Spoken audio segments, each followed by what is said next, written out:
Beshem Hashem Na'aseh V'Netzliach, Shalom Aleichem Uvracha. On se retrouve pour Parashat Metzora. C'est vrai que je l'ai fait un peu en retard, je l'ai publié, c'était la semaine dernière, mais j'ai pas eu l'occasion de le faire, donc je vais le faire maintenant vite fait. Donc c'est sur le Chafetz Chaim à la Torah, comme d'habitude. C'est pas très long, mais je vais aussi rajouter quelques petits rappels de halachot et Bezrat Hashem. Ok, donc on commence. Le Chafetz Chaim, donc Rabbi Israël Meir HaKohen, Zecher Tzadik Vekadosh Livracha. Donc commente sur Zot Tiyeh Torah Metzora Bayom Taharato Uva El HaKohen. Telle sera la loi du lépreux, et il sera présenté au Kohen. Donc comme ça nous dit le Chafetz Chaim, pour redevenir pur, celui qui est atteint d'une affection lépreuse pour avoir calomnié son prochain, on voit dans Harakim 15b, doit se présenter devant un Kohen, parce que les paroles du Kohen gardent la connaissance et c'est de sa bouche qu'on recherche la Torah. Ça c'est un verset dans Malachi, chapitre 2, verset 7.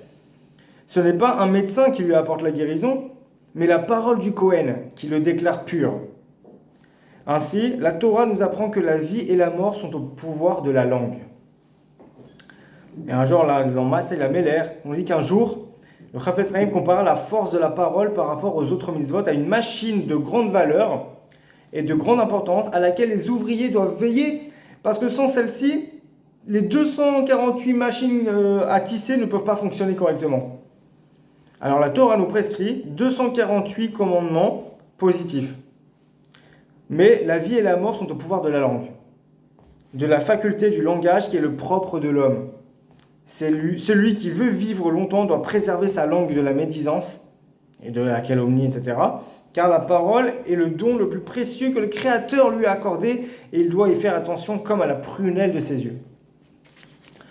Alors là-dessus, je vais ajouter deux petites choses. Alors déjà, comme d'habitude, le Chafetz Chaim, bien sûr, est très, même dans son commentaire sur la Torah, est toujours très centré sur la Lashon Hara, etc. Donc, on comprend encore une fois l'importance de la langue et de la bouche, entre guillemets, de la parole, finalement, c'est ça. Et qu'on a le pouvoir, finalement, de tuer, comme de donner la vie, de tuer, de sauver. Enfin, en fait, on est mashpia, on est influenceur, on influence, on impacte ce qui nous entoure avec notre bouche, avec nos paroles. Comme quoi, les paroles, c'est pas en l'air.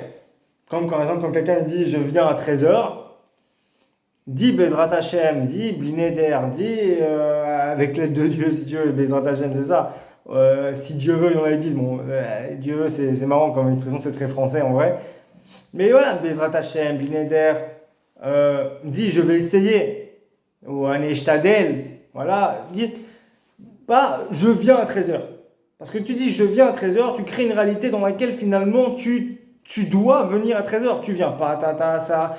Il y a quelque chose de grave finalement. Je sais pas si c'est vraiment un neder ou une joie, quelque chose, une promesse que si on n'a pas dit neder, mais la parole crée une réalité. C'est pour ça que d'ailleurs on dit que faut faire très attention. Quand un enfant par exemple il grimpe sur une chaise qui est bancale ou sur un banc qui est bancal, il faut surtout pas dire attention tu vas tomber. Parce qu'il peut, finalement, s'il tombe, tu crées une réalité où il va tomber. Parce que tu dis, attention, tu vas tomber. Bah, tu vas tomber, c'est au futur, mais c'est tu vas tomber. Donc ça, il va tomber. C'est pas, tu pourrais tomber. C'est pour ça qu'on dit, quand quelqu'un, un enfant, il fait quelque chose, on n'a pas un enfant, n'importe qui. Attention, tu pourrais glisser. Ou tu risques de glisser. Attention, tu pourrais avoir un accident, tu risques d'avoir un accident. Pas, attention, tu vas avoir un accident, tu vas glisser, tu vas tomber, tu vas te faire mal. Pas tu vas te faire mal, tu risques de te faire mal, tu pourrais te faire mal. Parce qu'on crée une réalité, quand on dit tu vas, c'est comme si on crée finalement des anges qui vont faire en sorte que ça va s'accomplir. Donc du coup, il y a plus de chances que la personne tombe, que la personne ait un accident, que la personne se fasse mal, chas v'shalom. Donc il faut faire très attention à notre bouche, on crée des réalités. Il faut faire très attention quand on parle des mots qu'on prononce. Donc surtout quand on fait du motzi shamra, par exemple, qu'on va calomnier une personne, diffamer une personne, c'est du mensonge et donc on fait un impact très grave. D'ailleurs, on dit que le lashon hara, qui pourtant est vrai, le lashon hara, c'est quand c'est la vérité. C'est quand c'est vrai. Quelqu'un t'a frappé, et toi tu dis ouais lui il m'a frappé, tu racontes donc qui t'a frappé. C'est vrai, t'as pas menti, tu n'es pas un menteur. Tu as dit la vérité, tu es un véridique. Mais tu fais du lachon hara. Parce que tu incites finalement à la haine contre cette personne, parce que tu crées du mépris contre cette personne, parce que tu dis une vérité, mais une vérité la vérité elle n'est pas positive. Et même si c'est positif, on te dit même que quand tu dis quelque chose de bien sur quelqu'un, alors on dit c'est lachon hara. C'est pas lachon hara, mais c'est ava qui est lachon hara il me semble, parce que oui tu peux engendrer, bon, tu dis oui, oh là là, un tel, oh là là, qu'est-ce que il est gentil, il m'a beaucoup aidé, à chaque fois que j'ai besoin d'argent, il m'a donné, il m'a donné. Et un jour, tu dis ça, à force de dire ça, tu vas tomber sur quelqu'un qu'une fois, cette personne, il a été lésé par cette personne que tu parles. Il va dire, mais ma pitonne, c'est pas vrai, n'importe quoi, moi, il m'a fait ci, il m'a fait ça, et du coup, la personne va faire du lachon hara sur lui ou du moti shemra. Et du coup, c'est toi qui aurais été la cause de ça, quelque part. Parce que toi, tu as parlé tellement, à force de parler bien de lui, quelqu'un est passé par hasard, il connaît cette personne, c'est de qui tu parles, et lui, il avait été lésé, alors ils sont obligés de dire, bon, lui, il a son épreuve de ne pas parler, pas faire la chanara ou le moti shemra sur la personne. Mais c'est toi qui as été la conséquence. Il n'aurait jamais parlé de cette personne si tu n'avais pas, toi, entendu parler bien de cette personne. Et même si tu avais parlé mal, d'ailleurs, des fois, il y en a, ils viennent rajouter de l'huile sur le feu. Mais en gros, ne parle pas des gens et les gens autour ne parleront pas non plus de ces personnes-là. C'est parce que les gens écoutent, les gens s'intéressent, les gens en rajoutent. Alors du coup, la chanara, c'est viral. Et le moti shemra aussi. Mais si les gens étaient désintéressés des paroles des autres, personne n'écoute. Quelqu'un commence à faire du la chanara, personne n'écoute. Bon, finalement, on serait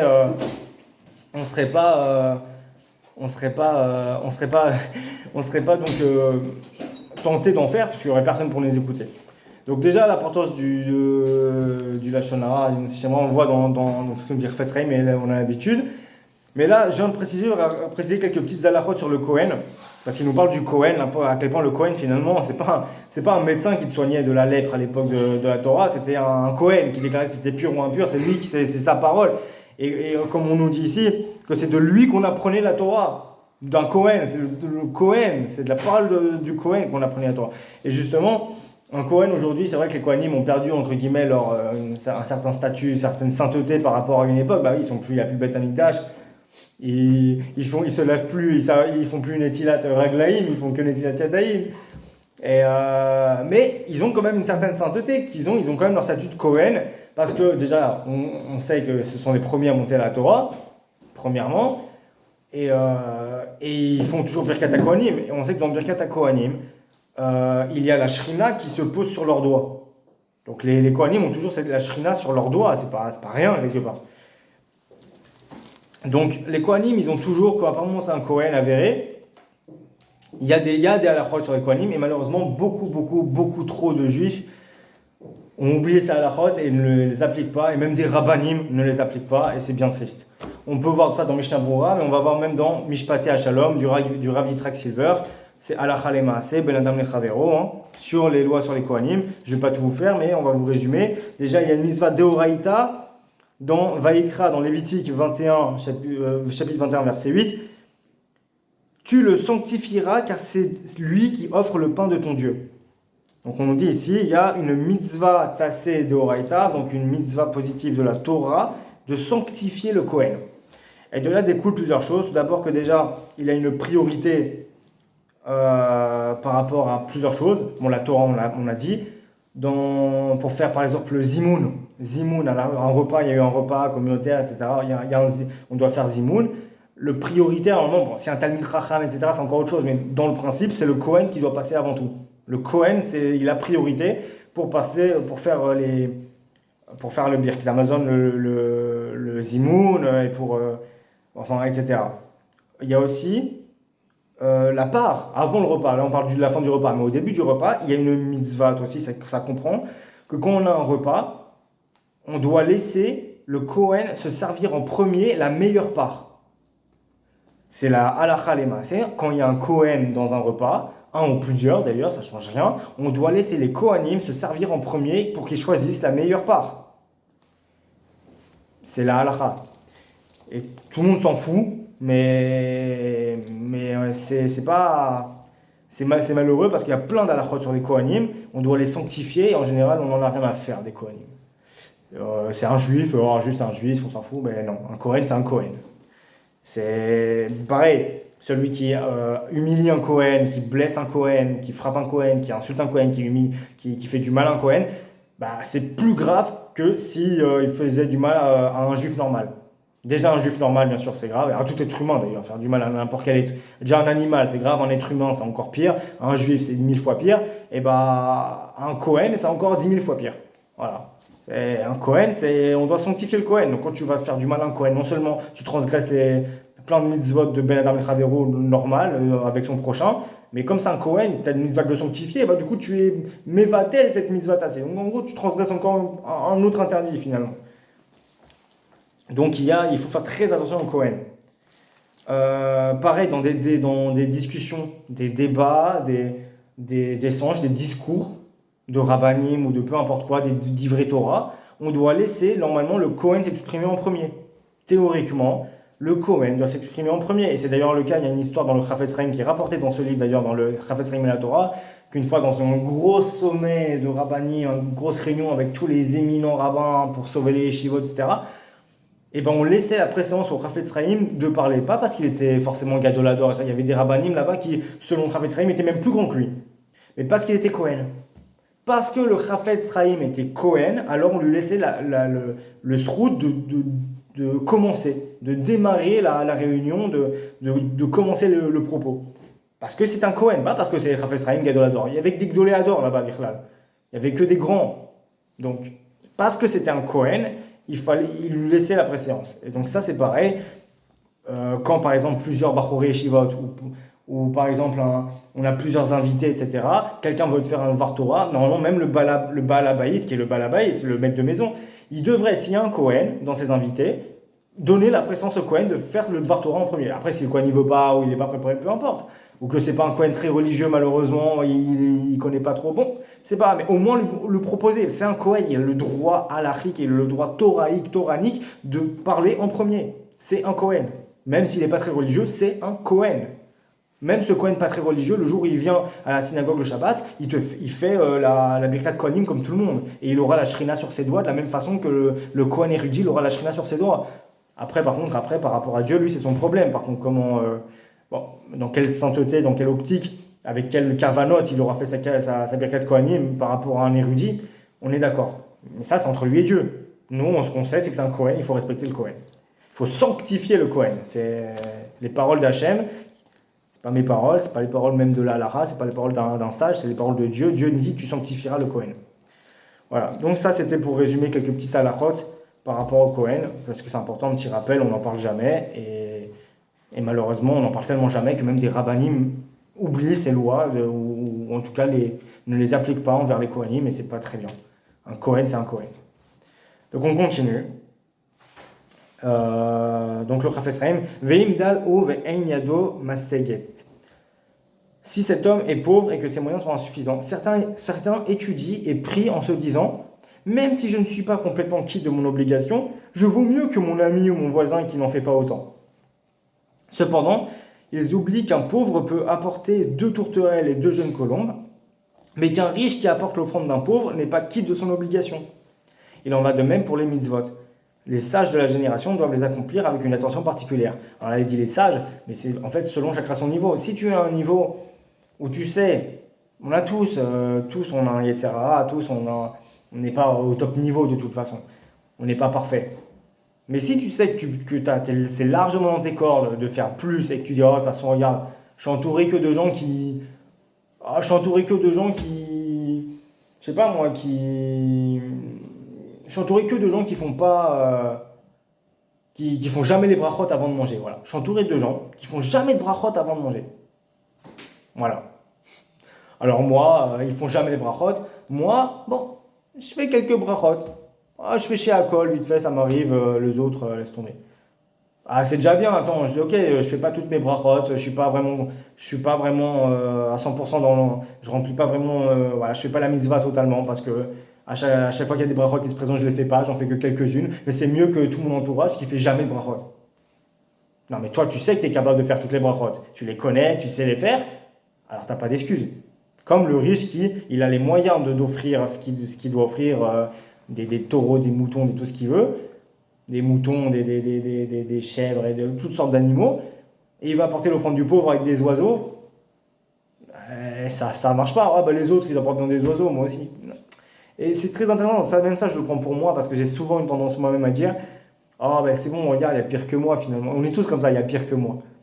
Moi aussi, je me dis souvent, ah, ça va, c'est bon, c'est bon, moi, regarde, moi, ok, j'ai pas, je suis capable de prier la Hamida assez longtemps, mais je ne vais pas le faire, par exemple, tout le temps, en me disant, ah, de toute façon, regarde, dans mon entourage, toutes les synagogues, leur Hamida, ils la font en 3 minutes. C'est bon, alors si moi je la fais en 5 minutes, on va pas m'embêter, ça va. Mais en fait, tu es capable de la faire plus, pourquoi ne pas la faire plus? C'est pareil pour toutes sortes de mitzvot. Et je le prends surtout pour moi, mais même pour vous, si vous vous reconnaissez dans ça, mais on se reconnaîtra tous. On est tous du genre à dire, même si je ne suis pas complètement quitte, ou même si je ne fais pas 100% bien, je suis toujours mieux que les autres là qui font même pas ça. On est tous, on a sorti ça une fois. Même moi souvent ça m'arrive. C'est une grosse leçon du Chafetz Chaim, c'est un grand moussard. D'ailleurs, voilà, dans Maasai la Meler, on dit qu'un jour, l'un des membres de la famille du Chafetz Chaim demanda donc au Chafetz Chaim, pourquoi tes enfants en sont-ils réduits à porter leurs vieux vêtements, même au jour de fête, alors que ceux du voisin reçoivent de leur père les plus beaux habits?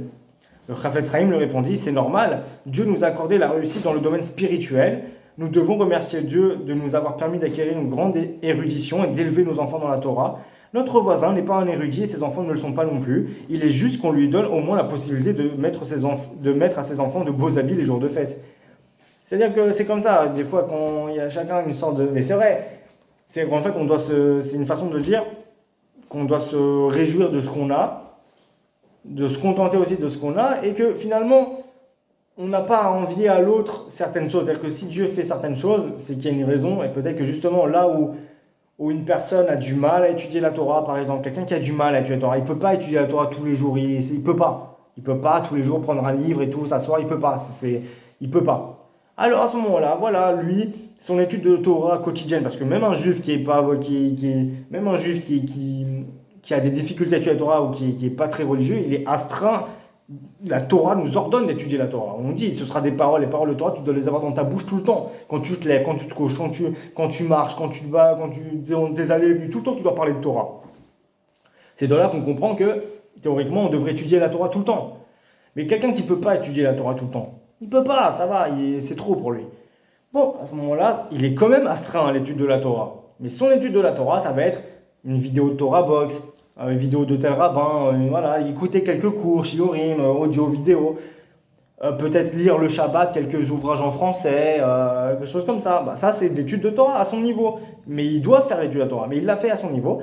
Et comme il ne peut pas dans le reste, forcément, il va travailler. Alors Dieu va lui donner une bracha plus particulière dans la parnassa, dans le travail, parce que bah, c'est ça son mode de vie là, c'est ce qu'il doit faire dans ce monde finalement, c'est à son niveau.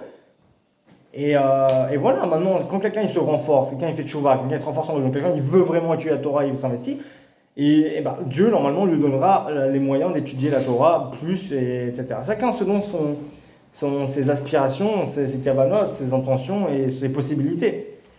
Et donc du coup ne pas regarder trop le voisin et regarder soi-même ce qu'on a et la chance qu'on a et voilà, et qu'on ne peut pas tout avoir, c'est que c'est normal, chacun a sa part selon quelqu'un qui vit dans le matériel, qui a investi dans le matériel, Dieu il va lui donner, on dit il y a un livre comme ça que le Rav Yosef Chaim Bergel nous a enseigné à la Yeshiva, un livre en hébreu comme ça, pas très long, sur justement dans la voie que l'homme veut, alors on le pousse vers là-bas.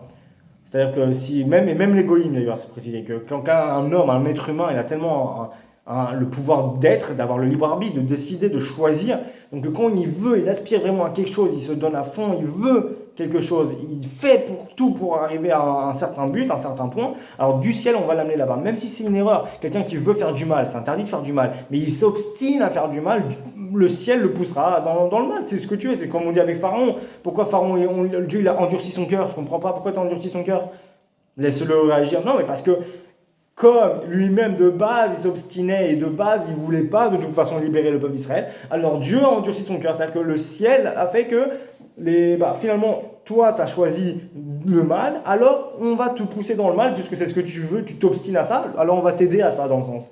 Donc son cœur a été endurci. Mais c'est pareil, Si on veut vraiment faire le bien, etc., on veut faire du bien aux gens, etc., Dieu va nous faire, il va nous pousser vers ce domaine-là, qu'on ait du chesed, développer notre chesed, il va nous donner des occasions de faire cette mitzvah.